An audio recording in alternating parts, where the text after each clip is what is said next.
This podcast is brought to you by WRFL, Radio Free Lexington. Find us online at wrfl.fm. Catch us on your FM radio while you're in Central Kentucky at 88.1 FM, all the way to the left. Thank you for listening, and please be sure to subscribe.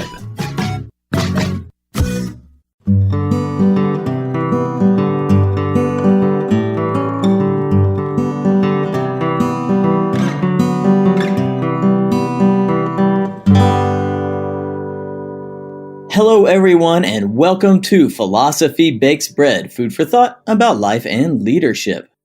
Philosophy Bakes Bread is a production of the Society of Philosophers in America, aka SOPHIA. I'm Dr. Eric Thomas Weber. And I'm Dr. Anthony Cashio. A famous phrase says that philosophy bakes no bread. That is simply not practical. But we, in SOPHIA and on this show, aim to correct that misperception. Philosophy Bakes Bread airs on WRFL Lexington 88.1 FM and is distributed as a podcast next. Listeners can find us online at philosophybakesbread.com, and we hope you'll reach out to us on Twitter at philosophybb or on Facebook at Philosophy Bakes Bread or by email at philosophybakesbread@gmail.com. Last but not least, you can leave us a short recorded message with a question or a comment or the bountiful praise that keeps Eric going day in and day out. You can reach us at 859-257-1849. That's 859-257-1849. On today's episode, we're absolutely thrilled to be talking with Dr. Andrew Light about philosophy and environmental policy. Indeed. I've been a fan of Andrew's work on environmental philosophy for a long time, especially as he approaches it through the pragmatist tradition. I'm really glad to have you with us today, Andrew. Welcome. Thank you. Good to be here. Andrew is something of a quintessential example of what we want to demonstrate on Philosophy Bakes Bread as the practically applied philosopher. He is University Professor of Philosophy, Public Policy, and Atmospheric Sciences and Director of the Institute for Philosophy and Public Policy at George Mason University. He's also Distinguished Senior Fellow at the World Resources Institute in Washington, D.C. From 2013 to 2016, he served as Senior Advisor and India Counselor to the U.S. Special Envoy on Climate Change, and as Staff Climate Advisor in the Secretary of State's Office of Policy Planning in the U.S. Department of State. In this capacity, he was co-chair of the U.S.-India Joint Working Group on Combating Climate Change, chair of the Interagency Climate Working Group on the Sustainable Development Goals, and served on the Senior Strategy Team for the UN Climate Negotiations. My goodness. Yeah, do you ever sleep? That's impressive. For those 3 years, I did not sleep. I believe it. I really didn't. And I can tell you some funny stories about that. Ooh, I look forward to that. Okay. Good. Well, if you're following along, then it's pretty clear Andrew works both as an academic, where for the past 20 years he's sort of concentrated on implications of environmental policy, and as a policy expert advocating work on international climate and science policy.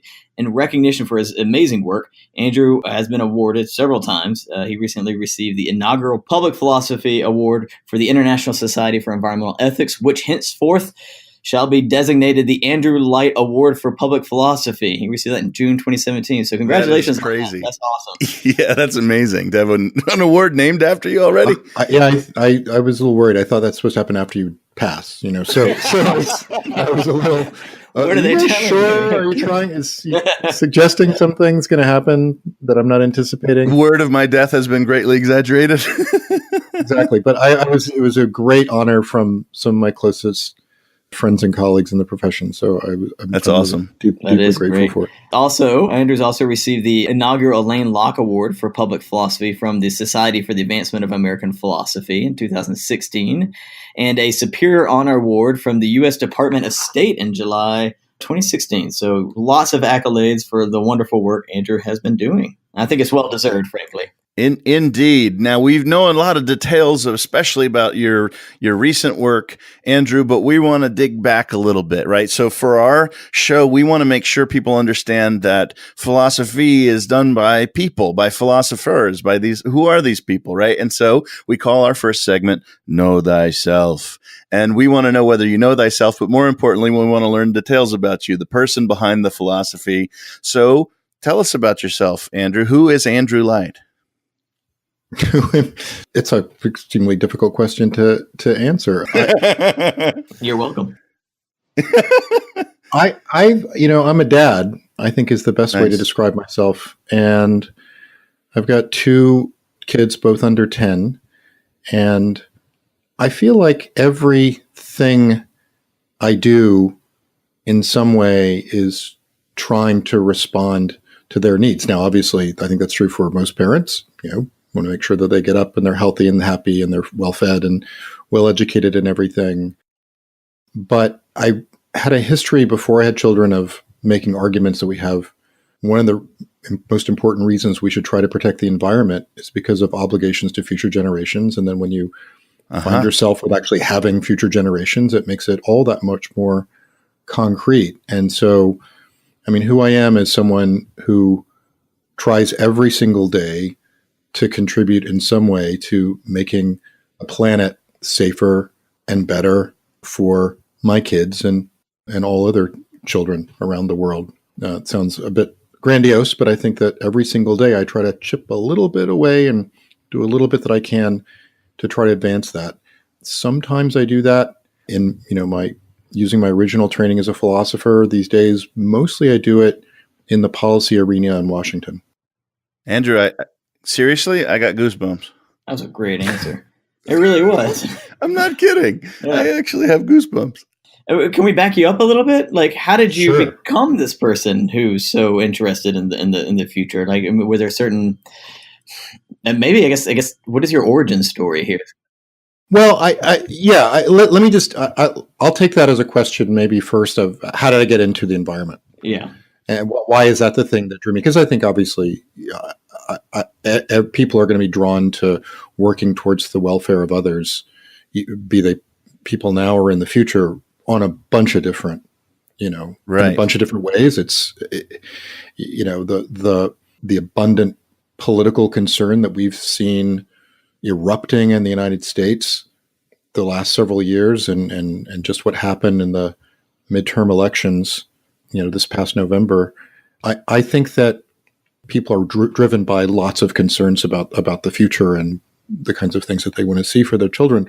So, but why the environment? I don't really know, but I know that's not a very satisfying answer.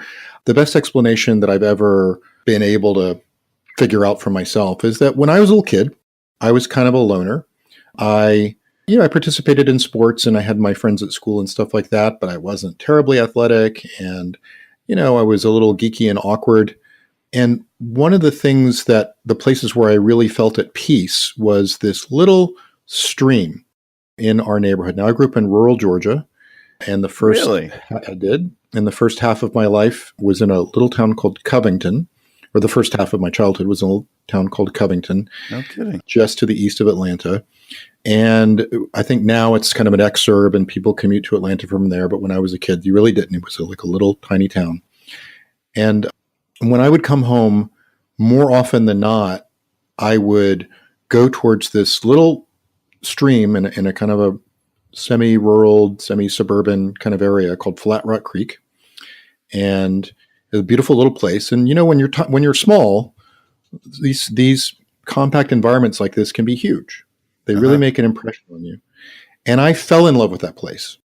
And it's like where I first developed my fascination with nature, with animals and plants, watching the water move, playing around in it, building little structures, damming things, finding crawdads, everything around it, turtles, snakes, everything. And I just fell in love with that place. It became one of my friends in a certain sense. Oh. And even at stressful times in my life now, I don't really know how to meditate. I always thought that would be a really important skill to learn, but I've never really learned how to do it. But one of the things that I can do, even at the most stressful times in my life, is kind of like transport myself back to that place and think about what a sense of contentment and peace I felt when I was playing for hours and hours there before, I'd figure out it's time to come home and eat dinner and start my homework and stuff. So that was like actually a physical place I fell in love with. And there's been other places like that since then, but that was really the root of it. And I think that then it was just kind of a matter of slowly trying to figure out and realize that I could make a life's work, in the best sense of work, from trying to protect those places and making sure that my kids and your kids and everyone else's kids can have these kinds of environments to sustain them and nurture them. And then it was just a question of like, well, how do you get from here to there and make a life doing that kind of thing? Wow. That's a great answer. Well, Anthony and I just had an opportunity to enjoy some, beautiful landscapes in Maine this past summer, and it was transformative. I really hadn't felt that relaxed in a long time. You've answered one of my questions for later, which is fine, and it was about kind of whether you came to philosophy first or love of environment or interest in environment first. And if I'm understanding you right, it sounds like the latter. You came to sort of be most interested in environmental issues even before your interest in philosophy. Is that right? Yeah. Yes. I first came to love the environment. I didn't, it's kind of interesting. I think about this now when I go around the country and I speak at different colleges and universities, or even just looking at the curriculum my kids bring home from, second and fourth grade. It's if you're interested in the environment now, it's pretty easy to learn about it. And there are programs, right? I mean, when I went to college in the late 80s, there was no environmental studies program. There were very, very few at most universities around the world. You could be a scientist of many different stripes. Obviously, you could study any number of the hard sciences. Even interdisciplinary environmental science, as we think about it now, I think was just a rare thing. Maybe at a few places in the United States was there something approximating like a college of the environment. And then as you got into high school, if you work down to high school and primary school curriculum, your kids learn life cycles of this and that and lots of things. But I think that it's just the world is so much richer in terms of being able to do that. So I had this innate love of nature. I enjoyed all the science classes that I took up through college, but I didn't know how you turn that into a career where you kind of worked not at the bench, as to speak very crudely, like a bench scientist or working in a lab or even, a field ecologist or something like this. I didn't quite there was no easy way to sort of see how you went from the love of nature and the love of the sciences of nature and how you turn that into the active arm where you're trying to implement better policies. But there was kind of things that really bugged me, that I can remember very vividly as a kid. So when Ronald Reagan was first elected in 1980, he selected a Secretary of the Interior, James Watt. I don't know how many people out there might remember James Watt. And this is not a partisan attack on Reagan or anything like that. But Watt was a very controversial figure because he kind of represented this pushback from one wing of the Republican Party against what had just been about a decade and a half of the most intensive period of adopting environmental regulations in the United States. So if you look at the period from the mid-60s, early 70s, kind of starting with Rachel Carson's book, Silent Spring, and then going on through the Carter administration, that's where you get, this is where you get the creation of the Environmental Protection Agency during the Nixon administration and the Wilderness Act and just like there's about 17 major pieces of legislation, and there was a reaction to it. Right. There was an adverse reaction to it in some quarters, and Reagan campaigned in part to push that back, and so he selected this guy James Watt as the Secretary of the Interior. And there was a cover story about Watt as like the new face of American environmental regulation in I think it was like Time or Newsweek or something like that. And I remember seeing it as a kid, and there's James Watt kneeling down over a dead elk or a deer or something.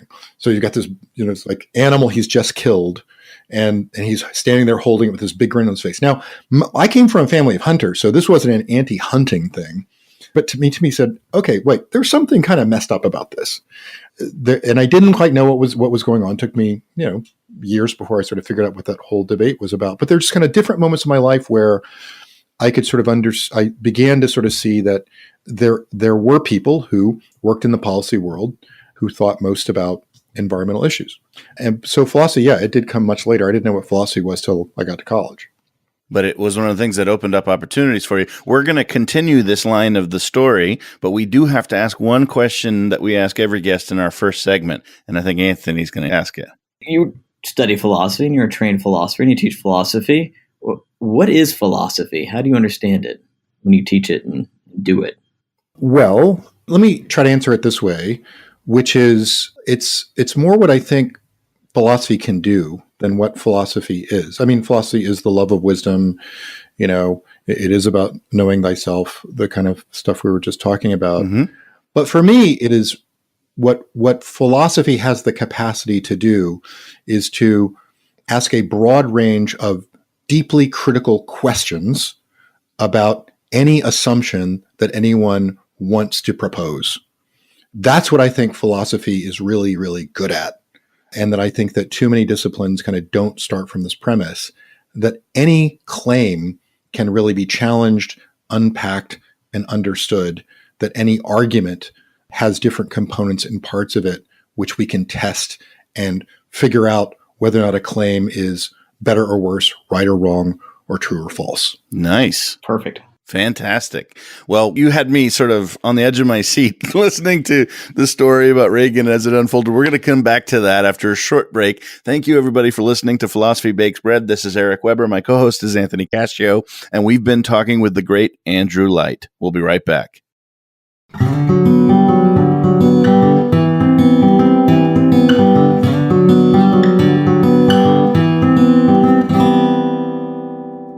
Welcome back, everyone, to Philosophy Bakes Bread. This is Anthony Cashio and Eric Weber here talking today with Andrew Light about philosophy and environmental policy.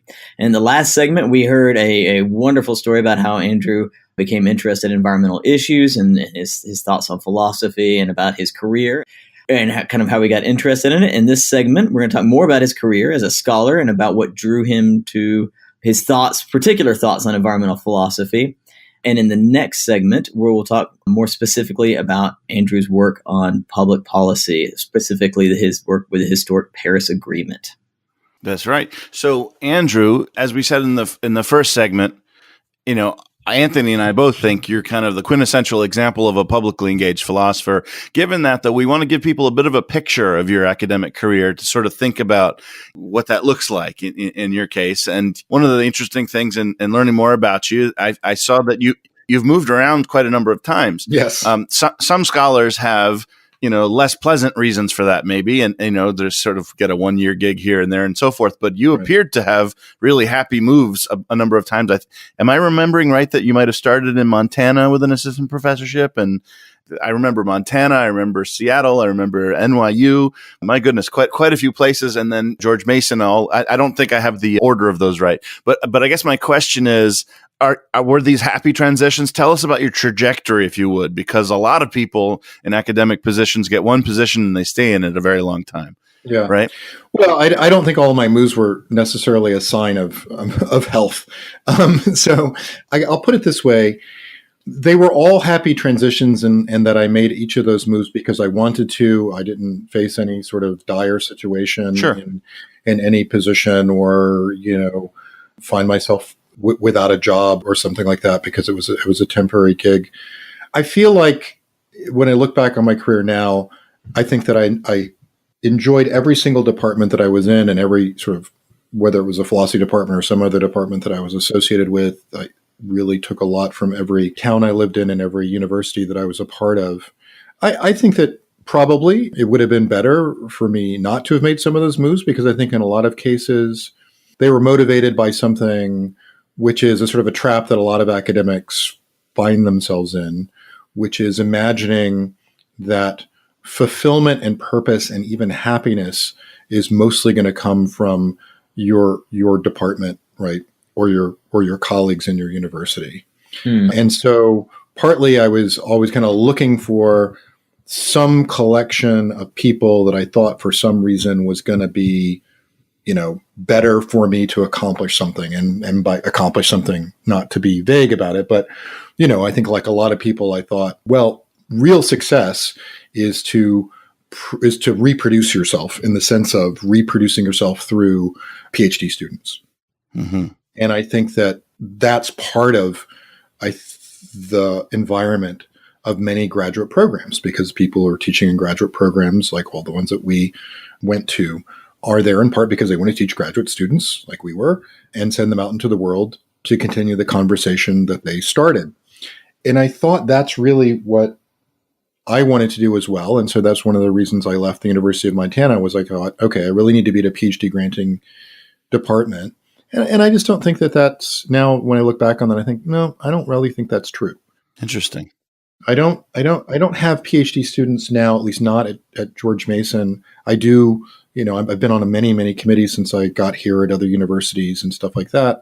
But I feel like I've gotten a lot more fulfillment in the last 10 years from the work I do in the policy community and the interns I've had in the policy world and the people I've seen start out with me as, my assistants or interns or something like that, and then move on to bigger and better things in the climate and energy world. That's as good as anything in terms of, those mentoring kind of opportunities. Yeah, that's interesting. I was thinking about a number of steps and elements of the academic life.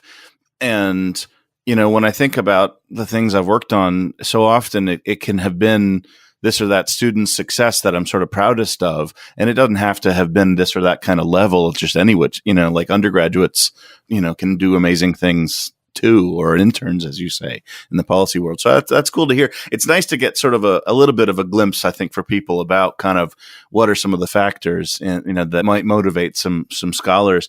I mean, let me say that in thinking about the conversation we just had, I would sort of say, one way to sort of to also put it is, I think my best moves have been moves that have been driven because I wanted to really do a deep dive in some substantive area of environmental concern, which is what drove me from the beginning. So, for example, I'd always been interested in urban environments, and and urban sustainability, and I'd always kind of chafed at the tendency in the environmental philosophy world to be mostly driven for inspiration through wilderness, because I think cities are terribly important. Oh, that's and fascinating. I think that's part of the future of sustainability on this planet, is actually more healthy, livable, dense cities, rather than spreading people, into suburbs and exurbs and all these other places that are incredibly difficult to make sustainable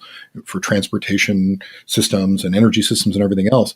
And so when I went to NYU, that's what I got. That was what was the best reason for that move, because I really got to live urban sustainability, got very involved in a lot of urban environmental issues that were going on in New York. Same thing for moving from Seattle to where I was previous to coming to Washington, D.C. It was University of Washington, Seattle. Seattle's a great town, great city. University of Washington was a wonderful university, had a great department there. But I reached a point in my life where I really wanted to make a policy turn. And I knew that given the kinds of issues I was being drawn to most at that time, which is climate change, that in order to get into the conversations I wanted to have and make the contribution that I thought I might be capable of making, I needed to be in the nation's capital. I needed to be in Washington, D.C., and that's what drove me to that, and I've never been happier. That's fascinating. I asked you sort of I think it's pretty illuminating too. Exactly. Yeah. I asked a question sort of about the academic life, and you did a nice transition of explaining how it connected with your interests in the subject matter. That's awesome. Fascinating. Andrew, I have a question kind of for our listeners. I'll speak on behalf of them. It's a big, broad question. So I hope you forgive the broadness of it. But so your philosophical work is in environmental philosophy. Right. Could you say something just briefly? I know it's a hard question. Well, what is unique about environmental philosophy as a philosophy? Like, what is it when you're doing environmental philosophy that makes it sort of particularly environmental or ecological? Sure. Yeah, it's a great question, and this is also partly an explanation of why, when I was starting, was quite different than most environmental philosophers. So I think that originally environmental philosophy, as it sort of evolved in the U.S. and England, Australia, a few other places in, let's say, the mid 70s to the mid 80s, was really focused on the question of whether or not nature has, and by nature I just mean non-human nature, so plants and trees and either individual other animals or ecosystems or species, stuff that's not human, whether that kind of stuff has some kind of value by which we believe that we have moral obligations to it in some way, and usually to protect or preserve it. that's similar. So not just dollar values, because we do have dollar values for lumber and stuff, but more. That's right. That's right. And the term that's used, and this is not unique to environmental philosophy, but the term that's used for this is intrinsic value. Right. So we might think of monetary value is a version of what we call instrumental value. So, cut down the trees around my house and I can sell the timber to someone who's willing to buy it. And then I've got money that I can use to buy other things. But whether or not there's some kind of intrinsic value to those things that's similar to humans, and for the same reason we would not say that a human being is only worth their earning potential, we would say that nature is not only worth what it could be traded for as a commodity. And the idea being that then you would have a stronger claim against the strictly utilitarian arguments for why it's okay to destroy nature. So, let's say if you want to, I'm looking out the window right now and my house, front of my house looks out over one of the fingers of Rock Creek Park in Washington, D.C., which is a great national park right in the middle of the city. And so one could make an argument that we should just bulldoze Rock Creek Park and put up some shopping malls or parking lots, recreation centers or anything. Yeah, exactly. And that the value of that would be more in terms of dollars or some other sort of measure of utility. And then environmental ethicists and environmental philosophers originally were quite exercised with the question of, is there some other reason why nature has value which is not reducible to that sheer instrumental value? Now, I think that that's a fascinating philosophical question, but I think that it's also the case that whatever answers environmental philosophers have given to that question over the years isn't very persuasive if you're actually trying to persuade someone, say the U.S. Congress, not to sell off Rock Creek Park to the highest bidder or highest developer. And so to me, Anthony, to answer your question, I have a very simple answer. Environmental philosophy is just philosophy of any sort that's aimed at or trying to answer questions pertinent to the non-human natural world. And I would even go a step further and kind of go, it doesn't even have to be the non-human natural world, but is aimed at the relationship between humans and the non-human natural world. Perfect. Nice. Yeah. So I don't like excluding human from the environment either. So I give a pretty simple-minded, old country philosopher, well, it's environmental philosophy if it's philosophy about the environment. and as broad a definition of that as environment as you want to give. And that has put me at odds at different parts of my career from basically the rest of the field. Oh, wow. But that also helps explain why you're interested in practical questions of policy. If you want to make a difference, you got to appeal to things that people care about. That's right. That's exactly right. I teach environmental ethics, and usually kind of at the end of the semester, I'll introduce some of your work on environmental pragmatism to the students, and they love it for the reasons you just laid out. They're like, well, how do I talk to people and make this persuasive? How do I embody this and make it active? So yeah, I think that people respond to that. I think the students responded better to that than many of my colleagues in the field. But I think it partly because they want to do something with it, and I think that's exactly the right intuition to have. Is that I can't imagine someone drawn to environmental philosophy. In fact, I think I probably know some people drawn to environmental philosophy just purely over the metaphysical questions. Like where do humans stop and nature begins? And right. That kind of old, those are 1,000-year-old questions.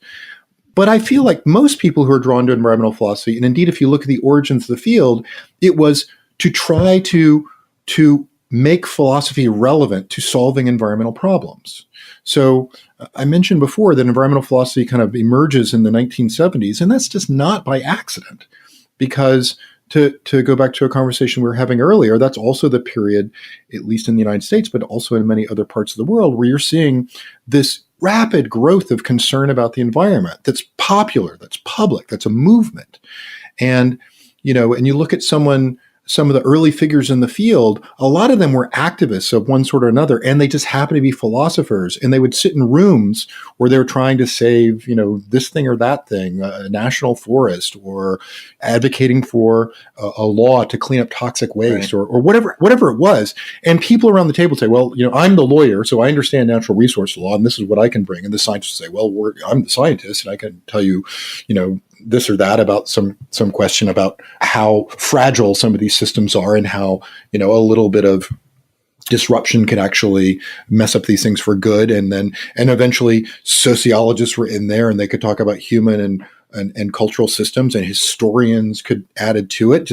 But just to sort of imagine this kind of metaphorical table where people are sort of talking about this, but I think sometimes it was quite literal. And then sort of like, okay, you're the philosopher. What do you guys bring to this?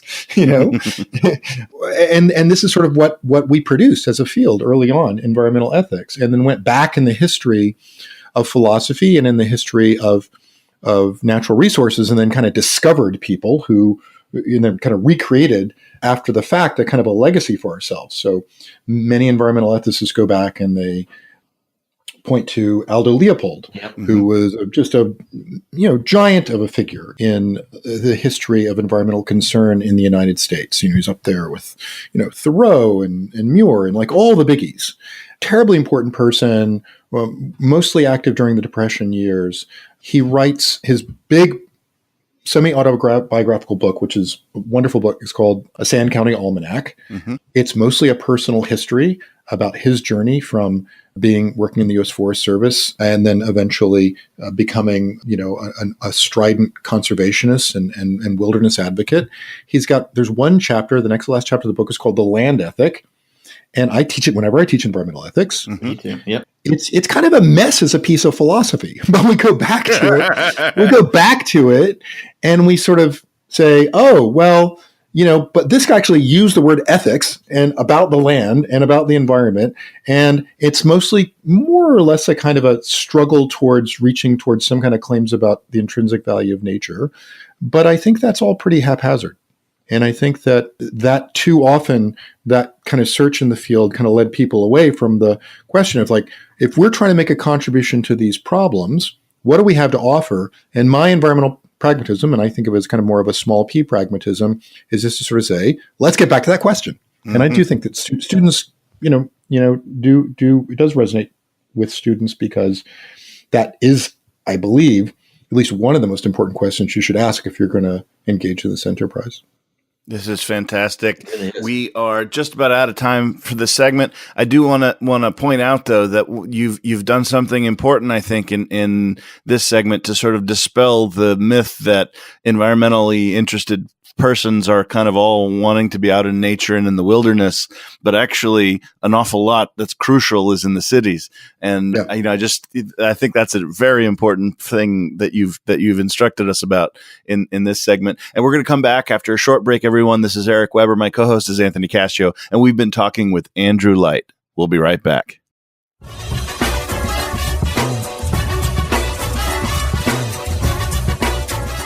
If you're hearing this, that means podcast advertising works. WRFL is now accepting new applications for advertising in a selection of our original podcast series.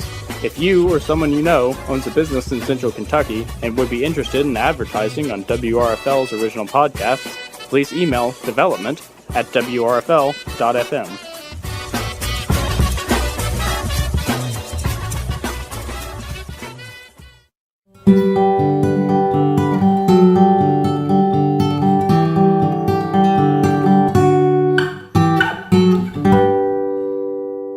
Welcome back to Philosophy Bakes Bread. This is Anthony Cashio and Eric Weber talking this afternoon with Andrew Light about philosophy and environmental policy.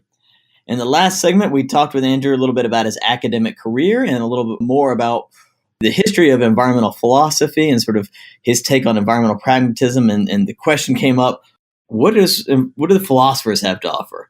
Right, what can philosophers bring to the table? And that's a perfect segue, I think, into this next segment. We're going to talk more about his work in public policy, advocacy, and leadership. That's right. So, Andrew, one of the greatest achievements you've been recognized for is your work on the landmark historic Paris Agreement. For our listeners, let's make sure everyone knows what that agreement is, what led to it, and what work you did in leading up to it. So, what is the Paris Agreement? Sure. So the Paris Agreement is the Paris Agreement on climate change, and it is an international agreement over 190 countries completed negotiations on in December of 2015. I was on the U.S. negotiating team at the State Department to create the Paris Agreement at the time, and it is the culmination of essentially a 30-year process or 25-year process at least to try to get all the countries of the world to come together and solve the problem of climate change. which I think, when they started negotiating the creation of, it was originally a convention on climate change. It was part of the UN system and then eventually led to several agreements. Some didn't work, but some of them built up and eventually became the building blocks for the Paris Agreement in 2015. It was an attempt to try to get everyone to work together, all the countries of the world to work together to reduce the emissions of greenhouse gases, primarily carbon dioxide, which is a byproduct. Humans produce primarily as a byproduct of burning fossil fuels for energy. And it's an agreement where countries agree to reduce their emissions and then also work with each other to adapt to the kinds of warming that we're already experiencing today, which are already causing a lot of harm. Mm-hmm. How did you come to be involved working on the Paris Agreement? Well, so we talked a little bit about this in the last segment. I moved from NYU to Seattle to join the philosophy department in the School of Public Policy at the University of Washington in Seattle in 2005. This was post-tenure. And as we also already discussed, my kind of version of environmental philosophy is called environmental pragmatism, and it aims at setting aside some of the more abstract questions of value theory that had long, I think I would say plagued the field of environmental ethics and made it a kind of a interesting but fairly obscure area of philosophy and not terribly impactful on actually improving environmental conditions. Mm-hmm. My version of environmental pragmatism was try to set aside those theoretical debates and focus more on, what can philosophy bring to the table to actually help to address these problems. And to me, that means looking at these problems in the kind of value set that most people think about when they're thinking about the importance of value propositions about the environment, like that we have obligations to kids and other future generations to try to protect the environment for them. So that had been my early years, and I worked on a number of particular issues. Probably most importantly, I did a lot of work on restoration ecology, which is the practice of recreating ecosystems that don't exist anymore to try to improve our chance at preserving biodiversity of different species. I'd worked a lot on urban sustainability. We talked about that when I was living in New York. And I began to realize that all of the things that I've been interested in, those two big topics, but lots of other issues I've been involved in over the years, everything was threatened by climate change. And we're just like, and the evidence is just overwhelming at this point. You basically have to deny everything that we understand about, not just atmospheric chemistry and atmospheric physics and stuff like that, but just almost like the basic laws of physics. Everything we understand about the motion of the planets around the sun and the way the atmosphere works and what makes the planet habitable. You have to deny all this stuff to deny climate change.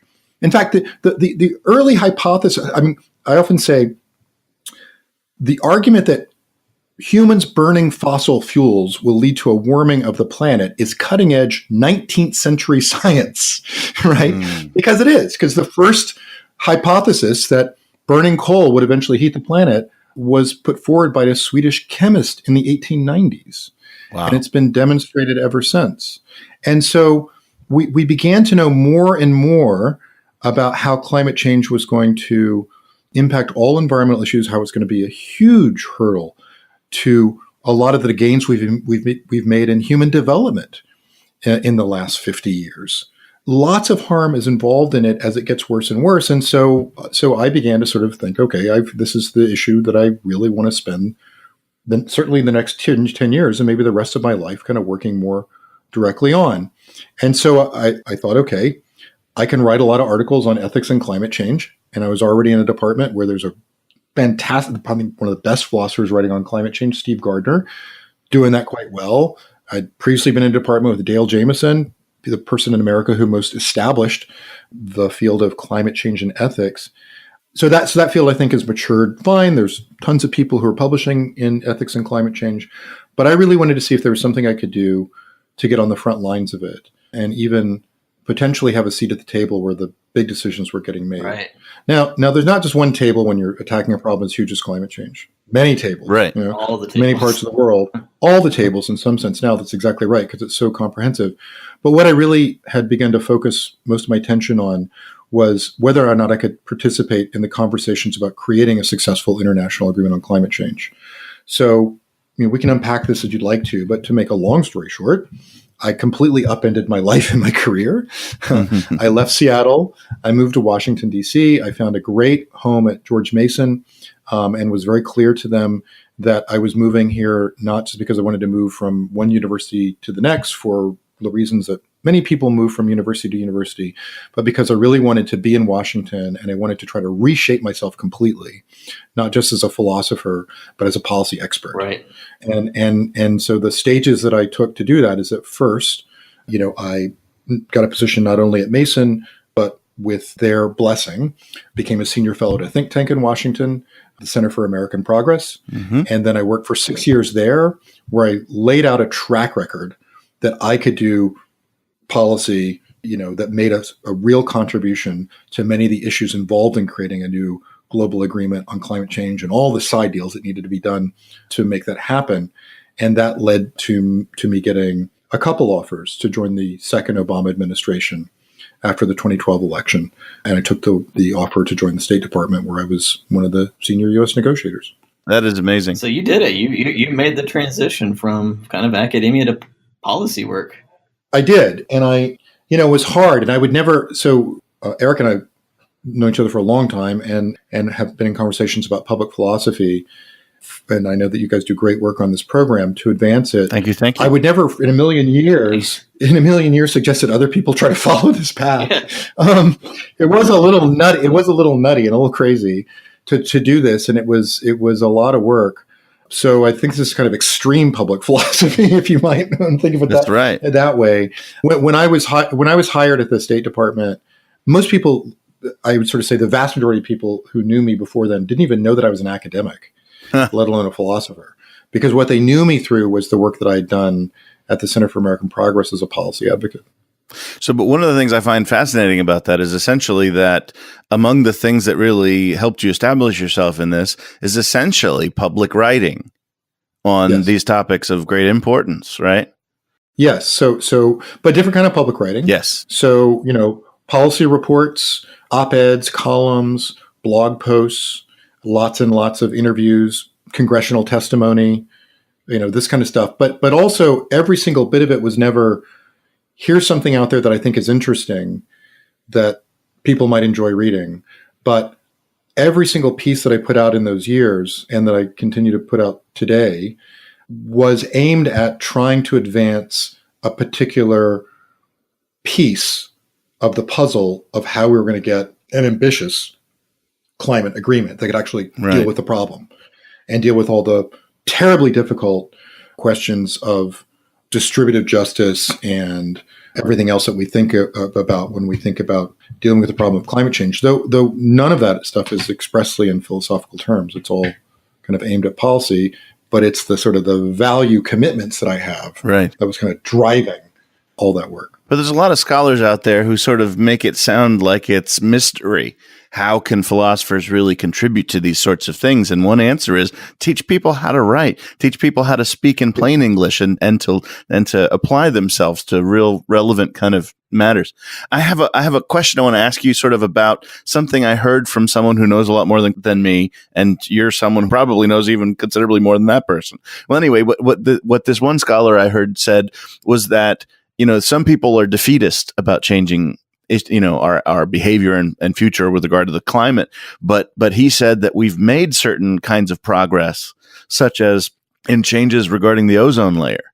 Yes. Would you say that that's correct? Yes. Oh, absolutely. So it's arguably the case, and I've got a paper coming out shortly about this, that the international agreement that was created to deal with a hole in the ozone layer, which is called the Montreal Protocol, is the most successful international agreement of any kind that's ever been created. Wow. Not just the best environmental agreement, the most successful international agreement of any kind. And that's not just my assessment. Kofi Annan, the former UN Secretary General, said that. Wow. Someone who should know. And, this is a problem that you got to go back decades for when we discovered this problem. It's caused by a number of things, but primarily by a class of gases chlorofluorocarbons, which are an ozone depleting substance. And so the Montreal Protocol was put together to try to phase these out, both the production and consumption of them around the world, and totally successful. And one of the bigger problems that you have in dealing with global environmental issues, it's true domestically as well, but it's even more stark when you're dealing with global environmental issues, is you have to deal with the disparity between the conditions and wealth of developed and developing countries. Right. And so a lot of the debates over the Paris Agreement were really like, okay, on the one hand, developed countries caused the problem first because we were the first emitters, right, the first big emitters of greenhouse gases by burning fossil fuels. We were able to get, universal electricity to our citizens and all the great stuff. And a lot of wealth. And a lot of wealth and all the stuff that's achieved so many wonderful things. So you've got to deal with the problem. On the other hand, the biggest emitters now and into the future are developing countries. Right. And so you can't solve the problem unless all of them are contributing. And there's similar kind of profile when it came to the ozone hole, not quite as stark, but still there. And they figured out different mechanisms, different ways that you could get all the parties to move together to make some contribution to achieve that. So yeah, there's the Montreal Protocol. It's great success. Climate change is much more complicated in terms of the impacts and the sources of the pollution. But nonetheless, it has worked. And I would have to say that one of the things that I'm most proudest of in the years that I've spent on climate change was my contributions to creating what's called the Kigali Amendment under the Montreal Protocol, where we used, which was an amendment to the Montreal Protocol to use it to phase out one of the substitutes for ozone depleting substances like chlorofluorocarbons. And those, I didn't mention this earlier, but these ozone depleting substances are mostly used in refrigeration and air conditioning, right?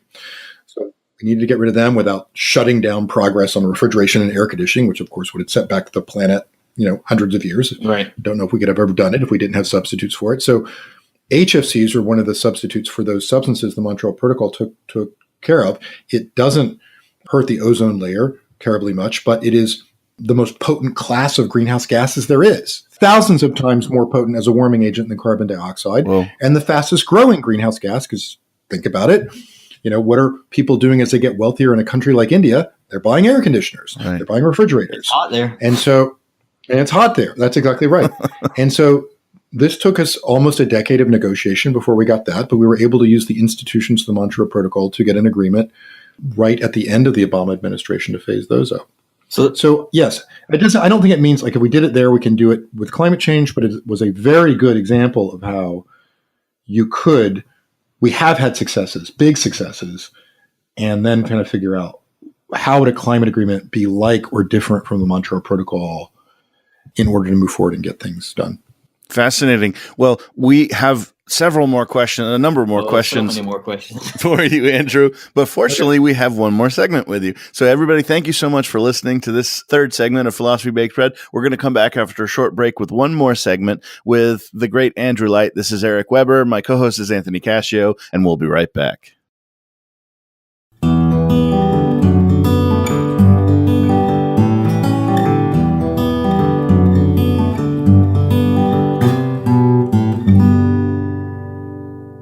Welcome back to Philosophy Bakes Bread. This is Anthony Cashio and Eric Weber. Today, we have been having a wonderfully fascinating conversation with Andrew Light about philosophy and environmental policy. In the last segment, we were hearing about the Paris Agreement and the Montreal Protocol and some of the work done there as sort of philosophers can help to bring people together and clarify environmental policy. In this last segment, we're going to ask Andrew some final big picture questions. We'll see whether or not he thinks philosophy bakes bread, maybe share a lighthearted joke. He might even find it funny. That'd be good. And then we'll end with a question for our listeners to think about as we go about our day. Indeed. I'll put this as delicately as I can. Environmental policy under the current administration is probably not where you were hoping it might be. Am I correct in that? In fact, you gave an interview in NPR. You are correct, sir. Yes, an NPR interview about the U.S. I will put it this way: it has lived up to my worst fears of what it might be. Oh, geez. Well, I know that the current Trump administration has pulled us out of the Paris Agreement. And you recently gave an NPR interview about that, kind of explaining why. Can you tell us what happened? Why we pulled out is beyond me. It's interesting that the first senior advisor to the president for international energy and environmental issues, a guy named Dave Banks. I think he lasted about a year into the Trump administration and left, I think, last March or something like that. Shortly after he, was quit or pushed out of the administration, take your pick on this, he did an interview, I believe it was with the New York Times, where he said, the Paris Agreement is the best Republican agreement on climate change one could ever conceive. Wow. So I don't want to go into all the details on it, but I think that there are many ways you can look at the Paris Agreement. Everything that Donald Trump said about the Paris Agreement when he withdrew from it or announced the intention of the United States to withdraw from the Paris Agreement June 1st of 2016 in the Rose Garden speech, everything he says in that speech is false. He claimed it was a bad deal for the United States. It was forcing the United States to do more than it would do, it needed to do, that it would destroy the economy. All these things are totally false. The Paris Agreement is built on every country putting forward their own pledge of what they're going to do to reduce their emissions, their own pledge. So we tried before the model in the international climate negotiations of everyone get together and we figure out a set of targets. We actually did this successfully with the Montreal Protocol. Couldn't do it with climate change.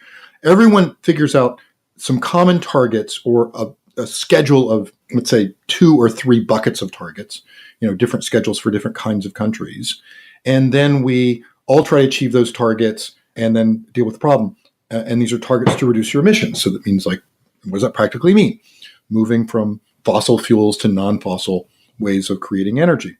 Right. That never worked. So was that the Kyoto Protocols? The Kyoto Protocol, yes. Okay. This is a chief among the attempts to do this, totally failed. The Paris Agreement, I was an early advocate for a structure like this, is what's called a bottom-up agreement. So it's not top-down.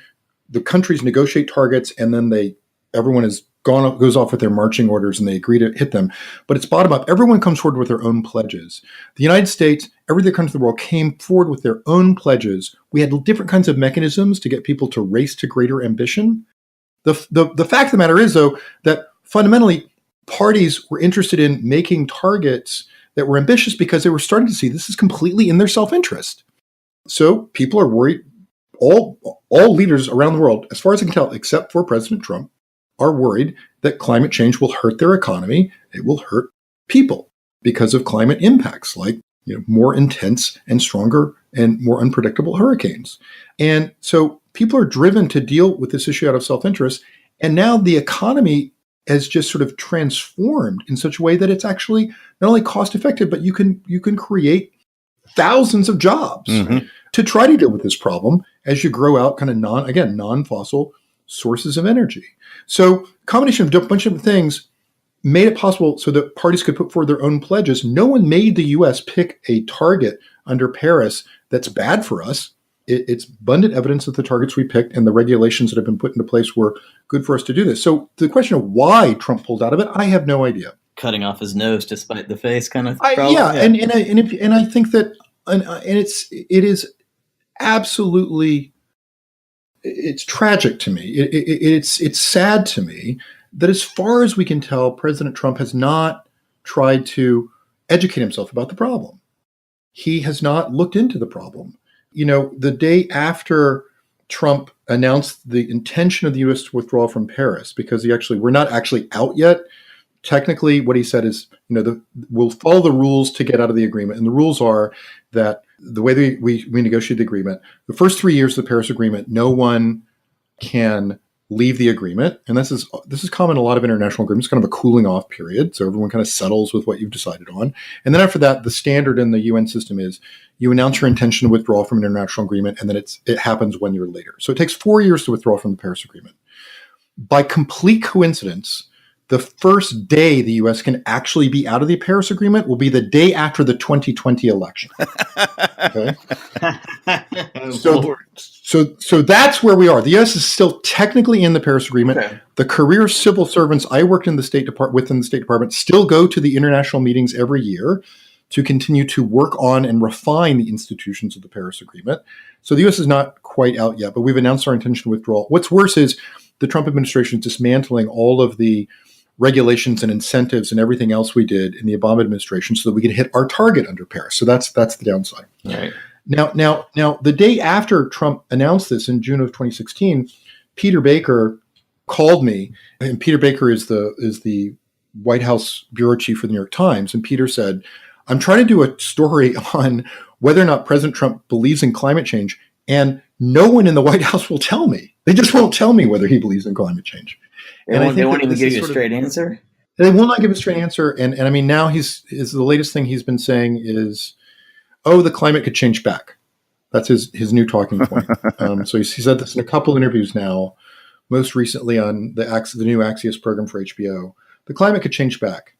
He says the climate changes and the climate can change back. It's like, yeah, it could change back if you really don't care what happens for the next, several thousand years. Yes, the climate could change back.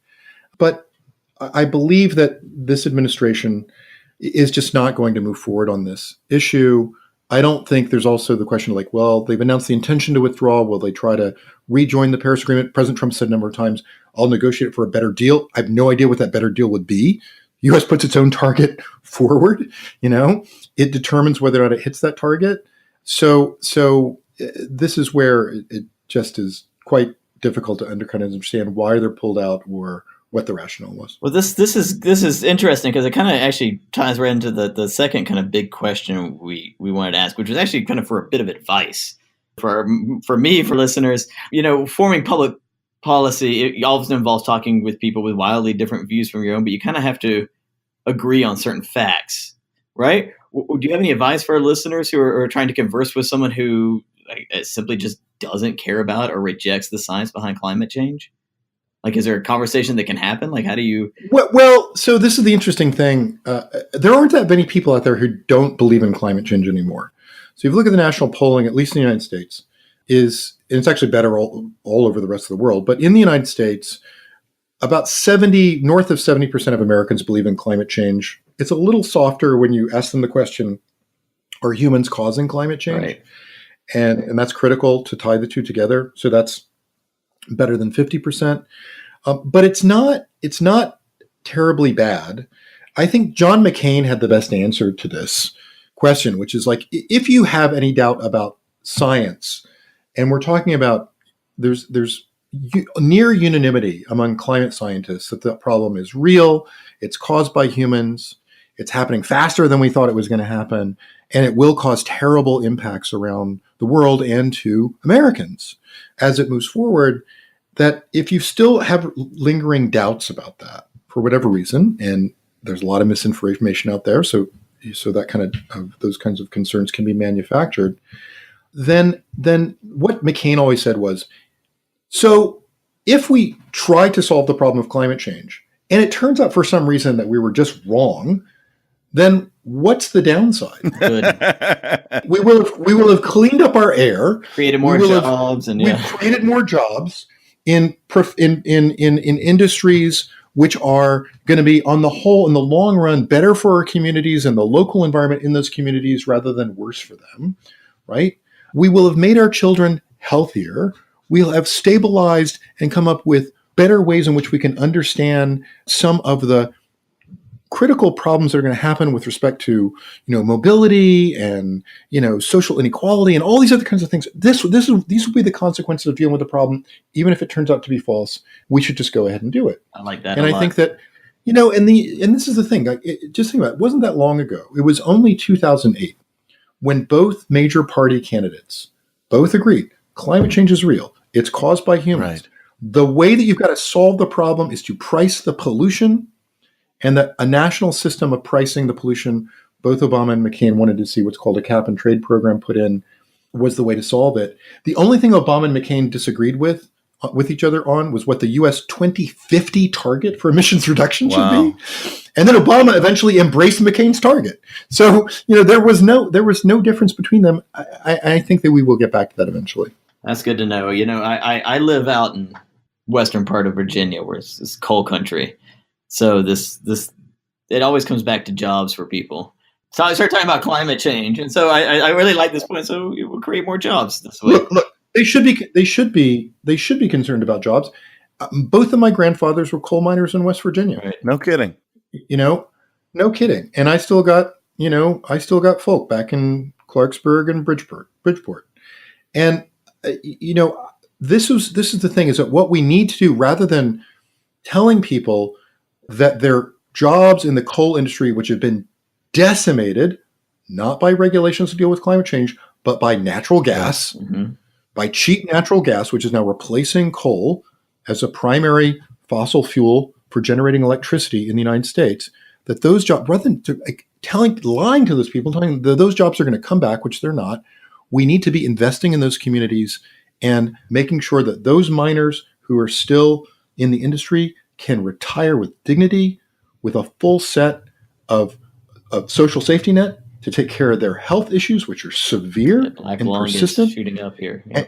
Exactly right. And to help their kids get into another line of work. Perfect. I like that. And it can be producing energy. It can be lots of different things. There has to be what's called, in the literature on climate change, a just transition for people working in these industries. That's a necessary part of the solution set. And believe me, that is something that everyone who cares about climate change on my side of the aisle is absolutely committed to. Just transition. That helps a lot, because that is very helpful. That's I'm fantastic. always talking to people who are just like, I don't care about the science, and so that helps a whole lot. Well, I mean, that's what happens is, there's two kind of things that happen now in the United States, and it's unfortunate, but again, we can track this. We know that there are different think tanks have sort of basically produced these ways of framing it as a war on coal in this messaging, which is just terrible. And I think that, one way, if you don't like the solution set, is to attack the idea that it's a problem. And I think that's just an argument that has no water whatsoever. And I was told, look, I had an Uncle Paul, who died just a couple of years ago. And, my dad, most of my dad's family, very, very conservative, big Trump supporters. And my Uncle Paul, who I love dearly, miss him very much. Every time I would see him for, kind of once a year holiday party where I'd see him, my Uncle Paul would say, what are you doing now? And I'd like say, well, I'm just still working on climate change, Uncle Paul. And he'd go, climate what? Ha, ha, ha. And he'd laugh. And then he'd sort of make a joke about there not being climate change. And my answer was always, and in this wonderful way that still families can be closer on this, would say, man, I wish you were right. I wish there was no such thing as climate change. I'd sleep a lot better. Right.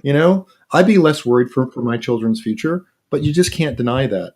The second way that people attack it now is they attack it as some kind of socialism, that the only way you can deal with the problem is to take money away from people and redistribute it. And that it's like, there is no serious policy advocate in the United States who's working on the issue who doesn't want to unleash the forces of the market to solve the problem, because that's frankly the only thing that can solve the problem fast enough. Right. And it's the market that's causing, as you just said, the downturn in interest in coal. Yeah, that's right. That's right. It's energy markets have nothing to do with being worried about climate change. Right. The thing that is hopeful is this: the response to President Trump, both domestically and internationally, has been tremendous. So no other country has moved an inch on support for the Paris Agreement on climate change. So that's number one, and that's great. And all these countries that President Trump has said are not doing anything on climate change, China, India, others, it's just false. They're all working very, very hard on the problem. Number two, the domestic response to President Trump has been fantastic. So at my think tank, the World Resources Institute, we've written a couple of reports on this. They both go under the title America's Pledge. You can find both of them. And essentially what we've found is that if you look at the states and cities and private sector entities and universities who are pledged, this is over 3,000 entities in the United States, and it's about to grow pretty dramatically. So over 3,000 states, cities, businesses, and universities who are committed to fulfilling the U.S. pledges under the Paris Agreement, and you made all of those their own country, it would be the third largest economy in the world. Ooh. It's about half of the U.S. population, about half of the U.S. economy. So there's like the United States, there's China, and then there's the climate states of America, right? And it's a third largest economy in the world. And I believe that those entities can do pretty well, not everywhere we'd want to go in terms of fulfilling the U.S. pledge under Paris, but can do pretty well and certainly sustain things up through 2020. And then we'll see what happens. And what's most interesting about the midterm elections that we just went through in the US, now we're going to see a bunch more states join that coalition because the new governors of Nevada and New Mexico ran on climate change. Wow. In part.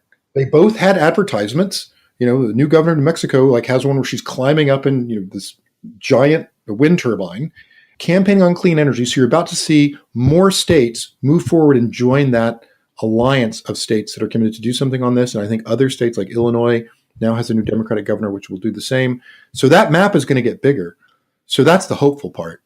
I used to get up every morning and I used to work for a president who understood it and got it.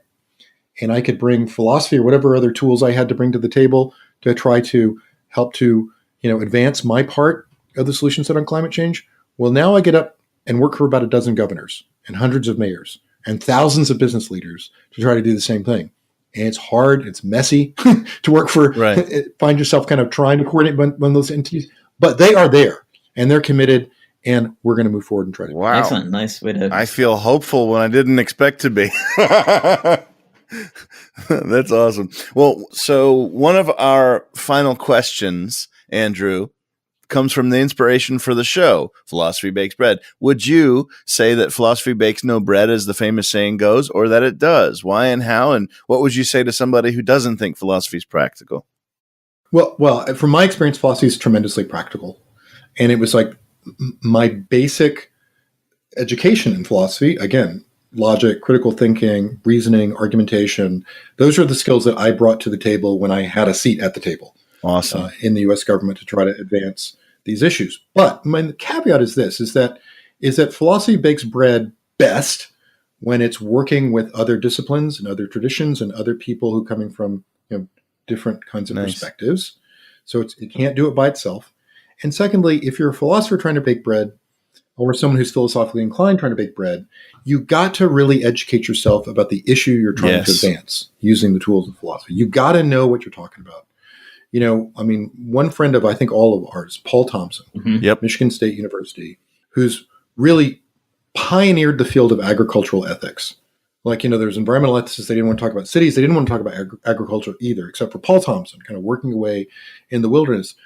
But why Paul has been so effective is not because he's quite a good philosopher, but I don't think he developed any absolutely alarmingly new innovations in philosophy that made it possible for him to advance an argument for a more morally responsible agricultural system in America and a lot of different issues, but because he understands agriculture. Nice. All of it, in and out, everything from farmers markets to big, confined feeding operations, in the Midwest. And that's what you got to do. You really got to know the stuff that you want to get involved in or bake bread about, I guess. And exactly why being practical with philosophy can often be more work, but my goodness, it's so important. Yep. That's fantastic. Good. Excellent. Well, as you know, Andrew, we want people to know there's both a serious side of philosophy and a lighter side. So we have a short little segment, kind of a little dessert at the end of the meal, we call Philosoph-Funnies. Say, Philosoph-Funnies. Philosoph-Funnies. Say, Philosoph-Funnies. Philosoph-Funnies. So Eric and I have really kind of scraped the barrel and come up with a joke or two, we could tell, but we'd love to hear if you have a favorite joke or a funny story that kind of maybe relates to what we've been talking about today. Yeah, you mentioned a funny story. Well, so one quick story, and this is appropriate because another great friend of Philosophy Baking Bread, John McDermott, good friend, just died a few weeks ago. Very, very sad about that news. But one of the funniest moments I was ever in, to understand this for the listeners, you have to understand what a Thomist is. So there's a famous philosopher, medieval philosopher, Thomas Aquinas, famous Christian philosopher. And then there are people called Thomists, or people who study Thomas Aquinas. Right. And the caricature of a Thomist is someone who just holds on to the letter of the law, right, about everything that St. Thomas said and unpacking it, right? And that's sort of their way of advancing philosophy is just basically figuring it. So they're like the originalists, right, of the philosophical world. They're like I won't make a Scalia remark, but something like this, right? So you got to understand what a Thomist is. So I was at a meeting with a bunch of pragmatists a number of years ago, 15 or more years ago, and it was all about exactly the topic of this program. So it was about how can philosophy help to advance problems, and there was some papers on medical ethics and environmental ethics, and I think maybe business ethics and stuff like that, and a bunch of people who study pragmatism. And a lot of the papers were, here's what Dewey would say about X, and here's what James would say about Y, and all these famous pragmatists who we all love and all learned a lot from. But we kind of do this stuff. And so I then asked this question. I said, this is all very interesting, but I kind of am worried about, and I was pretty young still, new to the field. I'm kind of worried that, maybe this isn't really getting to the heart of these problems. We're talking more about what these guys who've been dead for a while might have said about a problem today when they didn't know what the situations were. And I was like, and I'm really sorry for asking this. I'm sorry, but I just it just doesn't seem quite right to me. Maybe there's more, And then I sat down, and they gave some answers, very learned answers, and sat down. And then McDermott stands up, and McDermott said, my friend here, Andrew Light, is just way too polite to say what he really needs to say, which is, you all sound like a bunch of damn Thomas. Oh, man. That's a good memory of McDermott, too. That is a good memory of McDermott. And I should... I just want to remind people that John McDermott has long been a Sophia trustee emeritus, and Philosophy Bakes Bread is a production of the Society of Philosophers in America. And so we are deeply grateful to all that John did for the society and for the profession of philosophy. But that's a good story. In fact, that was such a good story. We often tell a couple of jokes, but I think that one deserves a rim shot right there, and we can conclude with that. All right. Last but not least, as we wrap up the show, we do like to take advantage of the fact that today we have powerful social media that allow for two-way communication, even for programs like radio shows. So we want to invite our listeners to send us their thoughts about big questions that we raised on the show today, and I think we've raised nothing but big questions. That's right. At least in my opinion, lots of them today. Given that, Andrew, we'd love to hear your thoughts about what question you think we should pose for our listeners for future segments that we call You Tell Me. Have you got a question to pose for listeners? I think I like the part of the conversation we're having earlier, and I mean, in light of the elections that we just have, and a lot of the problems we've been seeing in this country recently, what do the listeners think would be needed to get Americans closer together on an issue like climate change and work together regardless of their different political traditions? That's a terrific question. That's a great question. I'd love to hear your thoughts about that, folks. And if we get some responses and some good call-ins, maybe we'll see if we can get Andrew back in to respond to the things you all have had to say. So please do reach out to us. Let's make one little rule here. You can't start with there's no such thing as climate change. You got to assume there's climate change, because then that just doesn't go anywhere. Assume there's climate change. Assume there's climate change, right? And then it's like the old joke about economists, who are on a desert island and they've got canned goods, and one says to the other, assume the existence of a can opener, right? So you got to assume there's climate change, joke. And then how do you get people from different political traditions to come together to support a government that will do something about it? For those unfamiliar, the joke is dependent on the fact that economists always begin with some huge assumption like, assume people all make decisions rationally. On that ground, then so on. Anyway, so that's actually a very good joke too, by the way. So thank you for that wonderful question, Andrew. Yes, and thanks everyone for listening to Philosophy Bakes Bread. Your host, Anthony Cashio and Eric Weber, are so grateful to have been joined today by Andrew Light, and we hope you listeners will join us again soon. Consider sending us your thoughts about anything you've heard today that you'd like to hear about in the future, or about this wonderful specific question that Andrew just raised for you. Sort of how can we bring ourselves together to work on the problem of climate change, regardless of political affiliation? Remember, everyone, that you can catch us on Twitter, Facebook, and on our website at philosophybakesbread.com. And there you'll find transcripts for many of our episodes. And one more thing, folks, if you want to support the show and to be more involved in the work of the Society of Philosophers in America, Sophia, the easiest thing to do is to go consider joining as a member by heading to philosophersinamerica.com. If you're enjoying the show, and we hope you are, maybe take a second to rate and review us on Apple Podcast, iTunes, wherever you're finding us today. I think we're on Spotify as well. Good reviews kind of help us rise some good bread and feed more people. That's right. You can, of course, always email us at philosophybakesbread@gmail.com. And you can also call us and leave a short recorded message with a question or a comment that we may be able to play on the show at 859-257-1849. A big thank you again to Andrew Light for joining us today and having such a wonderful conversation. Thank you, Andrew. Indeed, thank you. Thank you, guys. Wonderful conversation. Join us again next time on Philosophy Bakes Bread, food for thought about life and leadership.